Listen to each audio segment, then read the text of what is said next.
শুভেচ্ছা সবাইকে। আজকে আমাদের আলোচনা বিষয় হলো উপন্যাস 1971-এর চতুর্থ পর্ব। আমরা এখানে দেখব যে মেজর এজাজ আহমেদ এবং আজিজ মাস্টারের মধ্যে স্কুলের সামনে কথোপকথন হচ্ছে। আজিজ মাস্টারকে এজাজ আহমেদ বিভিন্ন প্রশ্ন বানিয়ে জর্জরিত করছেন এবং একটা সময় বললেন যে তোমার সাথে আসলে যে মালার মেয়েটির কথা হয়েছে বা তুমি যে মালাকে পছন্দ করো, এই মালার সাথে তোমার বিয়ের ব্যবস্থা করে দিচ্ছি। আজকে রাত্রে আমরা খুব ব্যস্ত থাকবো, আগামী দিন তোমার বিয়ে করে দিব। আমি কথার কোনো বরকলাপ করি না বা আমি কথার কখনো পরিবর্তন করি না, সুতরাং তুমি আমাকে চট জলদি কতগুলো উত্তর দাও। তো জিজ্ঞেস করলো যে তোমাদের যে জংলা মাঠ আছে, মধুবনের জংলা মাঠ, এই জংলা মাঠে কারা লুকিয়ে আছে? আমার কাছে তথ্য আছে যে এই জংলা মাঠে ইস্ট বেঙ্গল রেজিমেন্টের কয়েকজন অফিসার এবং জওয়ান এখানে লুকিয়ে আছে। তারা পাক সেনাবাহিনীর বেশ কয়েকজন অফিসারকে ধরে নিয়ে এসছে। এদের মধ্যে মেজর এজাজ আহমেদের একজন বন্ধু সে আছে এবং তার নাম এখানে বলা হয়েছে বখতিয়ার। সে ফুটবল খেলোয়াড় ছিল, তারা ধরে নিয়ে আসছে। এই পাক সেনাবাহিনীর অফিসারদেরকে উদ্ধার করার জন্য মূলত মেজর এজাজ আহমেদ এই গ্রামে মিশন নিয়ে এসছে। তো তিনি আবার আজিজ মাস্টারের কাছে জানতে চাইলেন যে আমার কাছে যে তথ্য রয়েছে যে দুপুরের খাবারটা এই গ্রাম থেকে এই জংলা মাঠে যায় তাদের জন্য, তো কারা নিয়ে যাচ্ছে এবং এটার সাথে কারা কারা যুক্ত বা সম্পৃক্ত।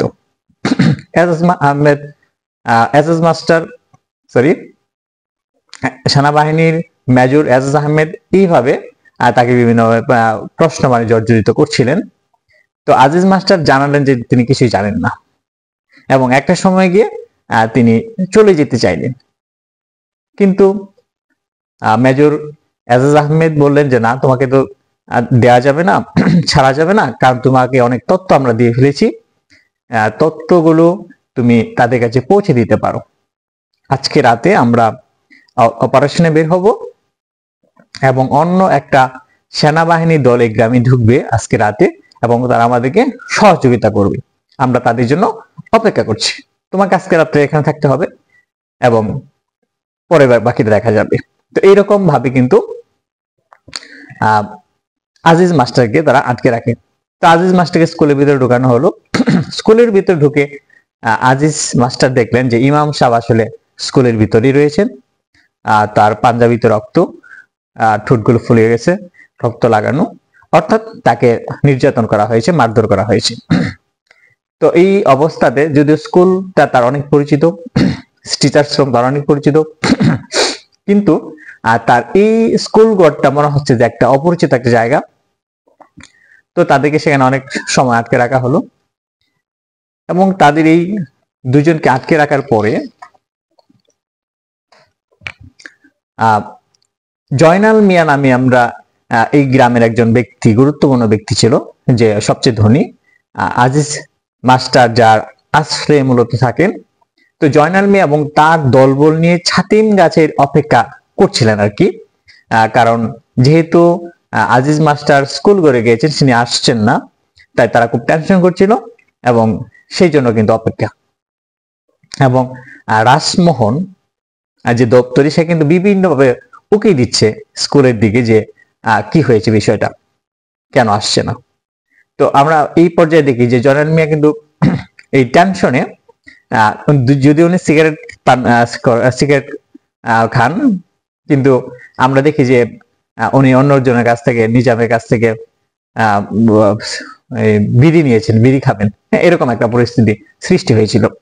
আমরা এই জায়গাতে যখন জটলা বাঁধা, সবাই অপেক্ষা করছে তাই এই আজিজ মাস্টারের জন্য, এই সময়টাতে কিন্তু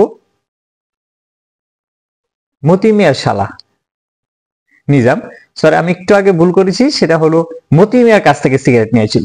নিজাম কিন্তু পাগল, মতি মিয়ার শালা, নিজাম কিন্তু পাগল।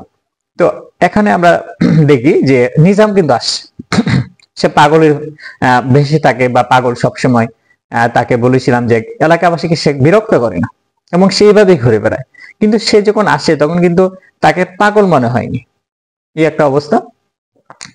আর এদিক দিয়ে রাজাকার বাহিনী এবং দ্বিতীয় যে পাক সেনাবাহিনী দল এবং তারা কিন্তু এই গ্রামে ঢুকে। এদিক দিয়ে রাতের বেলা নীলু সেন, আমরা আরেকজন গুরুত্বপূর্ণ ব্যক্তি, পূর্বে তার সম্বন্ধে আমরা আলোচনা করেছিলাম।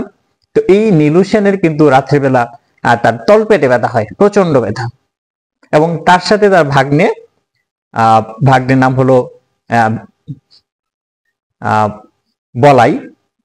তো এই বলাই কিন্তু তাকে আসলে সেবা যত্ন করার চেষ্টা করে এবং প্রচন্ড ব্যথার একটা সময় যখন অস্থির হয়ে উঠলে বলাই কিন্তু চেষ্টা করলো যে তাকে আসলে ডাক্তারের কাছে নিয়ে যাওয়া যায় কিনা। তো একটা সময় গিয়ে ভোরের বেলার দিকে জয়নাল মিয়ার ব্যথা কমে যায়, এই নাম হয় নীলু সেনের ব্যথা কমে যায়। তো নীলু সেনের ব্যথা যখন কমে যায় তো ঘুমিয়ে পড়ে। আর নীলু সেনের ঘুম ভাঙে আসলে সকালে সেনাবাহিনীর শব্দে। তো নীলু সেন কিন্তু বুঝতে পারেনি যে সেনাবাহিনী তার বাসায় আসলে অ্যাটাক করেছে। দরজাটা খুলতে খুব একটু সময় লেগেছিল এবং আদাব দিয়েছিল বের হয়ে, এবং আদাব দেওয়ার সাথে সাথে কিন্তু আসলে তাকে ক্রস ফায়ারে মেরে ফেলা হয়। তো এই অবস্থাতে আমরা দেখি যে সেখান থেকে বলা আসলে পালিয়ে যায়। তারপরে আমরা দেখি যে এই নীল শার্ট পরা যে লোকটা ছিল আজিজ মাস্টার এবং ইমাম সাহেবকে কিন্তু বিলের দিকে নিয়ে আসে। এর উদ্দেশ্য হলো যে সেনাবাহিনীর যে মেজর তিনি ঘোষণা দিয়েছেন যে মনা হলো চিত্রা বুড়ির সন্তান, কে যে হত্যা করেছিল তার নাম কিন্তু মনা, অর্থাৎ চিত্রা বুড়ির সন্তানকে হত্যাকারী কিন্তু মনা, এবং তার বিচারটা সেনাবাহিনী করবে। এবং সেনাবাহিনী এইভাবে তার বিচারটা করতে চায় আসলে যে বিচারের দৃষ্টান্ত দেখে, এবং সেনা যে মেজর সে কিন্তু বলেছে যে এই বিচার দেখলে পুরুষরা কাপড় নষ্ট করবে এবং গর্ভবতী গর্ভপাত হয়ে যাবে, এরকম একটা নিষ্ঠুরতর আচরণ দেখাবে তারা, এরকম কিন্তু উদ্দেশ্য ছিল। তো মনাকে তারা তেঁতুলতলায় নিয়ে যাওয়া হয়। সেখানে মনার সাথে বীরু নামে তার এক ছোট ভাই ছিল, তার বয়স 11 বছর। তো বীরু এবং মনাকে কিন্তু জিজ্ঞাসাবাদ করা হয়। একটা সময় গিয়ে বীরু এবং মনাকে কিন্তু বিলের পানিতে হত্যা করা হয়। তো এই বিলের পানিতে হত্যা করার পূর্বে নীল শার্ট পরা যে লোকটা, তার নাম হলো রফিক কিন্তু আপত্তি করেছিল যে ছোট মানুষকে এরকম করা, অত্যাচার করা কোনো মানে হয় না, এরকম ভাবে কিন্তু সে প্রতিবাদ জানিয়েছিল। আমরা এই পর্যায়ে দেখি যে রফিক বা এই নীল শার্ট পরা যে লোকটা, সেই লোকটা কিন্তু আলাদা একটা পরিচয় প্রকাশ হচ্ছে। এরপর আমরা দেখি যে সেনাবাহিনীর মেজর আজিজ আহমেদ,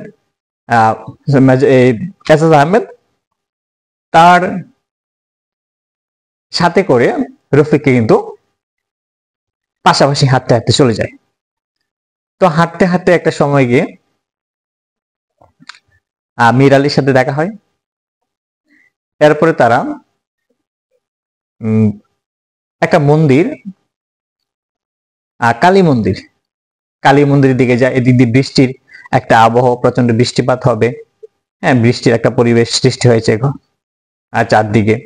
তো যখন এই মন্দিরের দিকে ঢুকবে বা করা হয়, তখন রফিক কিন্তু বলছিল যে স্যার আমাদের মনে হয় দ্রুত চলে যাওয়া উচিত। তো যেহেতু মেজর এজাজ আহমেদের ইচ্ছা সে ঢুকবে, মন্দিরের ভিতরে ঢুকে এখানে আমরা দেখি যে অসাম্প্রদায়িক আচরণ, এজাজ আহমেদের সাম্প্রদায়িক আচরণ। তো সাম্প্রদায়িক আচরণটা কিরকম, সে দেবীর মূর্তিকে বিভিন্ন কটাক্ষ করেছে। তারপরে রফিককে বলছে তোমাদের মন্দির এরকম ভাবে বলেছে। তো রফিক সেক্ষেত্রে তার অবস্থান থেকে সে কিন্তু অসাম্প্রদায়িক ভূমিকায় অবতীর্ণ হয়েছিল। সেক্ষেত্রে আমরা এজাজ আহমেদকে দেখি একজন পুরো সাম্প্রদায়িক মানুষ। এরপরে আমরা যখন দেখি যে এই মন্দিরের ভিতরে কিন্তু আসলে বলাই লুকিয়ে ছিল। তো বলাই লুকিয়ে থাকে এবং সেখানে কোনো শব্দ পায়, রফিক কিন্তু বুঝতে পারে যে বলাই এখানে লুকিয়েছে। কিন্তু বলাই যাতে এখানে সেফ হয় সেই জন্য কিন্তু বিভিন্ন ব্যবস্থার সে চেষ্টা করেছে। এরপর যখন বৃষ্টি শুরু হয়ে যায়, মন্দির থেকে এজাজ আহমেদ বেরিয়ে আসে। এজাজ আহমেদ বেরিয়ে আসার পরে যখন ওই যে বারবার বলতেছিল বিউটিফুল বৃষ্টি দেখে, তখন কিন্তু বলাই সেই সুযোগে সেখান থেকে চলে যায়। এরপরে বৃষ্টির যখন হচ্ছে মধুপুরে জংলা মাঠ দূর পর্যন্ত দেখা যায়, সেদিক দিয়ে যখন আমরা দেখি যে একটা লোক বৃষ্টির মধ্যে দিয়ে জংলার দিকে যাচ্ছে, তো মেজর সাহেব কিন্তু দেখলো যে হ্যাঁ, জংলার দিকে কে যায়। রফিককে জিজ্ঞেস করলো, বলো যে স্যার আমি তাকে চিনি, তার নাম হলো নিজাম, এই গ্রামের মাত্র পাগল ব্যক্তি, এবং তার সাথে আমার কথা হয়েছে। বলছে কিরকম কথা হলো? বলো যে তেমন কিছু না, সে যে পাগল সেটা আর কি। তো জিজ্ঞেস করলো যে তুমি কি সবার গ্রামে সবার খোঁজ খবর নিয়ে নিছো কিনা অলরেডি?